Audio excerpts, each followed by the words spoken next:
Afternoon, Senators.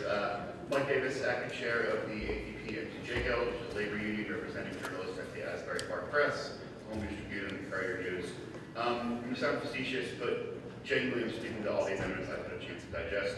I appreciate them all, the Guild appreciates them all, but they just do not go far enough. This is still a fatally flawed bill, and we would ask that you hold it for now, if not kill it outright.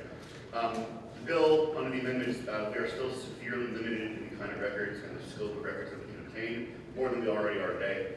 Even if we meet the ridiculous standards that are put on us in requesting records, we can still have them denied for these really, really broad reasons that people have spoken to already.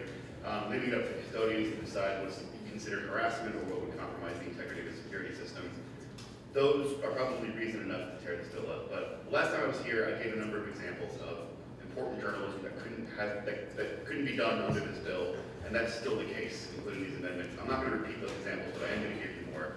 We've already talked about the New Brunswick Today video, shout out to Charlie, with Edison police making jokes, cracking jokes at Syrian migrants. There is the mayor of Spotswood yelling at her own cops for not kicking a black guy out of town hall fast enough because, and I quote, "This is not a diverse town." That's from my colleagues over at mytrader.com. There's video of that incident. The mayor doesn't want it out there, and if it weren't for fee shifting, I don't think we would be able to fight the fight that we were fighting to get that released. That's too small, if that's too politically tricky, we can talk about the older veterans' homes who treated the COVID-19 pandemic so lightly that it led to dozens of deaths of veterans.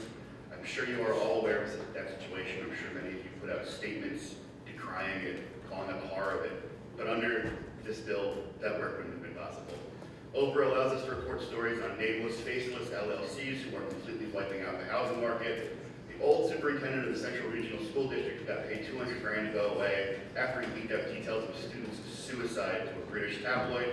And then there's the officials in Asbury Park that blew through $2 million in rental aid, and they literally opened an Airbnb instead of building affordable housing for people who needed it. All of those stories get harder and harder to report. In a lot of cases, they go nowhere under this bill, even with the amendments. But I think what really scares me and scares the Guild it's not just making it harder to obtain public records, but they are deliberately written to scare us away from it, to essentially say, I dare you, let's see how bad you really want these records. You can sue members of the public because we filed too many requests. We've already talked about fee shifting at length.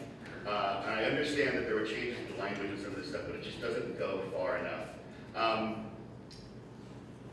I would just close with, I realize I have the yellow sign already, but I've been really careful not repeating myself and things I said last time. But I will say this, everyone in government, again, likes to talk about transparency, but you don't get to talk about transparency, just say it out loud and have it magically happen. It requires work, and it is a lot of work, I admit that, and it's a lot of hard work. But that's how a democratic society operates. You have all these people in this room that are telling you that you're scaring them away from democracy. When you all took office, you took on that mission. I hope you take that mission seriously. Thank you. Thank you, Michael. Folks,